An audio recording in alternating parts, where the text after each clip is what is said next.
आज तक राजस्थान के अंदर एक एफआईआर नहीं है, रोजनामचे में रपट नहीं डालने दी। 200 के लगभग लोगों को गिरफ्तार किया था, सबको छोड़ दिया। और सूचनाएं ये भी आ रही हैं कि बड़े पैमाने पर 24, 25, 26 तीनों नीट के पेपर बड़े पैमाने पर लीक हुए हैं और भ्रष्टाचार का खेल खेला गया है। और मोदी जी, ये आपके धर्मेंद्र प्रधान जी और हमारे यहां भी मुख्यमंत्री जी, इनको सबके संज्ञान में था। लेकिन इनकी तो कथनी और करनी में फर्क है। दूसरों पे आरोप लगाना इनको शोभा देता है, खुद जिम्मेदारी नहीं लेते हैं। पार्टी के सांसद कुलदीप इंदौरा हमारे साथ जुड़ रहे हैं। कुलदीप जी, बहुत स्वागत है न्यूज 18 राजस्थान पर। जी नमस्कार सर। नमस्कार। लगातार एक माहौल बन रहा था, विपक्ष भी इस्तीफा मांग रहा था शिक्षा मंत्री का, और अभी जो जानकारी सामने आ रही है कि जो केंद्रीय शिक्षा मंत्री हैं धर्मेंद्र प्रधान, उन्होंने अपना इस्तीफा दे दिया है। कैसे देखते हैं आप इसे? बिल्कुल बड़ा अच्छा किया, लेकिन बहुत देर की है धर्मेंद्र प्रधान ने, और ये इस्तीफा शुरू में ही दे देना चाहिए था जब ये आंदोलन की शुरुआत हुई थी। और हम लोगों ने इस बात को लेकर, छात्र की गूंज को लेकर राहुल गांधी जी हम लोगों के बीच में गए और ये आवाज उठाई। तो ये पूरे देश के युवाओं की, छात्रों की और विपक्ष की एक बड़ी जीत है, जिसके सामने केंद्र की सरकार को झुकना पड़ा। और राहुल गांधी जी और तमाम उन नेताओं का मैं धन्यवाद करना चाहूंगा जिन्होंने इस आंदोलन को, इस संघर्ष को जारी रखकर युवाओं की आवाज को, इस केंद्र की सरकार को झुकाने का काम किया जी। और आज केंद्र की सरकार झुकी, प्रधान ने इस्तीफा दिया। जो बहुत पहले काम करना चाहिए था उसमें काफी देरी की। लेकिन एक सवाल बार बार ये उठता है कि क्या शिक्षा मंत्री के इस्तीफे से पेपर लीक रुक जाएंगे? क्या व्यवस्था में सुधार हो जाएगा? व्यवस्था बदलेगी? देखिए, कहीं ना कहीं किसी न किसी का दोष होता है जिसके कारण ये हालात पैदा हुए। और जब तक आप कोई जिम्मेवारी नहीं लोगे तब तक सुधार नहीं होगा। इस्तीफा दिया तो आगे इस पे चर्चा होगी पार्लियामेंट में। हम लोग कह रहे हैं कि इस पे निष्पक्ष रूप से चर्चा हो, संवाद हो, बात हो, ताकि छात्रों के, युवाओं का भविष्य सुरक्षित हो सके। इस बात को हम चाहते हैं। क्या जो बार बार पेपर लीक हो रहे हैं उनसे युवाओं में आक्रोश था? बिल्कुल आक्रोश आप देख रहे हैं, पूरे देश में आक्रोशित है लोग। कोई पार्टीबाजी सब छोड़ के आपके ही साथी सांसद जो हैं उन्होंने कहा कि हम जो कांग्रेस पार्टी है वो पिछला चुनाव पेपर लीक के चलते ही हारे। भजन लाल जाटव उन्होंने एक बयान दिया। देखिए, हमारी सरकार थी तब उन्होंने स्पष्ट ये कहा कि हम निष्पक्ष जांच के लिए आज 2.5-3 साल होने को जा रहे हैं। अगर दोषी है तो आप जांच करें ना। हमारे खुद नेताओं ने ये बात कही है, अगर कहीं कुछ गलत हुआ है या कहीं कुछ इस तरह की त्रुटि हुई है तो उसकी जांच करें। आपको लगता है कुलदीप जी कि इसी वजह से कांग्रेस पार्टी चुनाव हार गई थी कि 19 में से 17 पेपर लीक हुए राजस्थान में, जिस तरह के आरोप लगते रहे? देखिए, हार जीत और बदलाव एक अलग परिस्थितियां होती है। हमारे टाइम में इस तरह का कोई आंदोलन नहीं हुआ कि छात्र लीक को लेकर और पूरे प्रदेश में सरकार का बदलाव करना पड़ा। ये परिस्थितियां और हालात होते हैं जो समय पे सरकारें बदलती रहती है। लेकिन जो वर्तमान जो परिस्थिति है आप देख रहे हैं, पूरे देश में, हर प्रांत में, हर व्यक्ति, आम व्यक्ति, बिना पार्टीबाजी के सब लोग आक्रोशित थे, आंदोलित थे। पीड़ा थी लोगों के, दर्द था कि ये जो हुआ छात्रों के साथ, 22 लाख छात्रों के साथ 22 युवाओं ने जो आत्महत्या की, और उसके बाद जो सरकार ने बर्बरता पूर्वक लाठीचार्ज की, गोलियां चलाई, आंसू गैस छोड़े। तो इस तरह की जब हालात पैदा सरकार करना चाह रही तो उसके प्रति भी आक्रोशित थे। इसलिए देश के युवा चाहते हैं कि बदलाव हो। सांसद हैं कुलदीप जी, और सदन इतने दिनों से लगातार बाधित हो रहा है जब से शुरू हुआ, चाहे वो लोकसभा हो चाहे राज्यसभा हो, और ये गतिरोध इस बात को लेकर के भी था, आप लोगों की भी मांग थी, डिमांड थी कि शिक्षा मंत्री का रेजिग्नेशन होना चाहिए, इस्तीफा होना चाहिए। अब आपको लगता है कि सदन चल पाएगा? बिल्कुल इस पे चर्चा होगी। हमारी यही मांग थी कि सबसे पहले धर्मेंद्र प्रधान का इस्तीफा लिया जाए, फिर सदन में चर्चा की जाए। और ये बात हम शुरू से ही कह रहे हैं कि सदन में चर्चा के लिए हम लोग तैयार हैं। सदन में चर्चा होनी भी चाहिए, सभी मुद्दों पर चर्चा होनी चाहिए, सभी विषयों पर बात होनी चाहिए, क्योंकि सदन है भी इसलिए।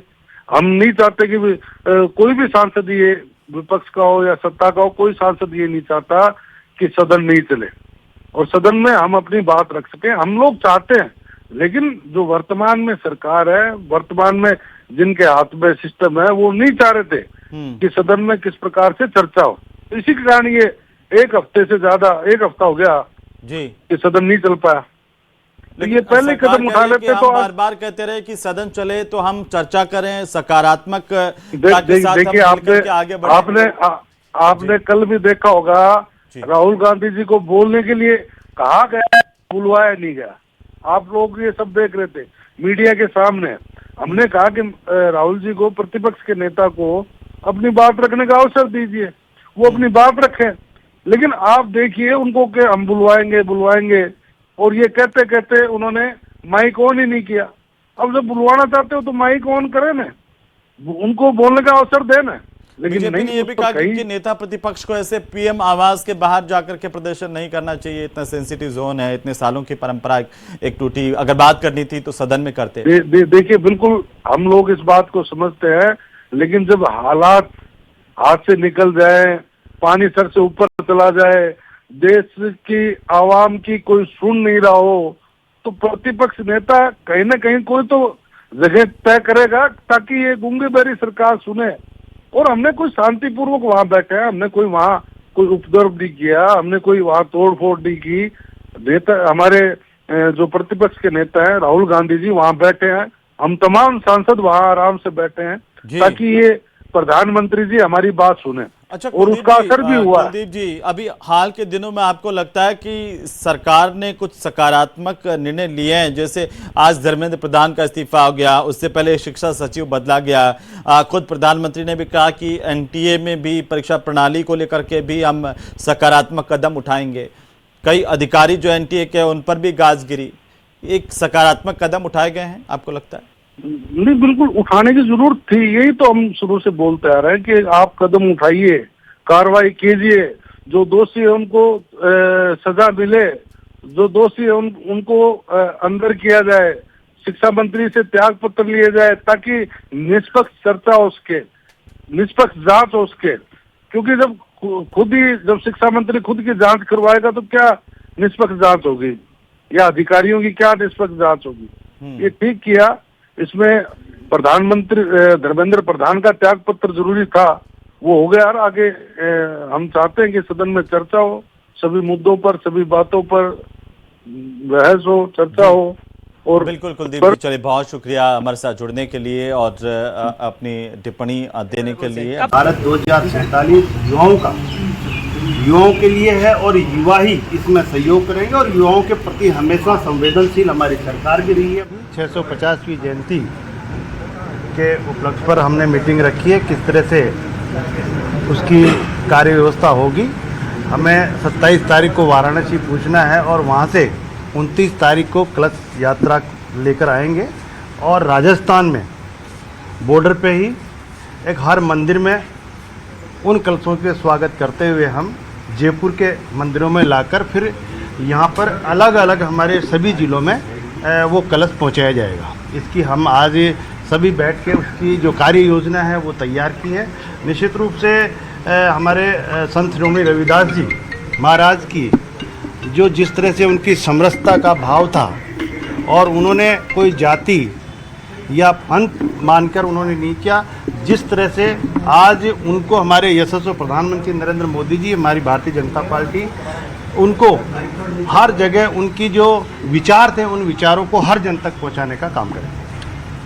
इस्तीफा धर्मेंद्र प्रधान का हुआ है युवाओं के, उन्होंने कहा है कि युवाओं को अब पढ़ाई करनी चाहिए और जो उनका मन था, मेरा मन बहुत दुखी था, देखिए हमारे यशस्वी प्रधानमंत्री नरेंद्र मोदी जी ने पहले ही कहा था विकसित भारत 2047 युवाओं के लिए है और युवा ही इसमें सहयोग करेंगे और युवाओं के प्रति हमेशा संवेदनशील हमारी सरकार भी रही है, हमारी पार्टी भी रही है कि युवा हमारी धरोहर है इस देश की और उनके लिए हम हर चीज़ में संवेदनशीलता रखेंगे।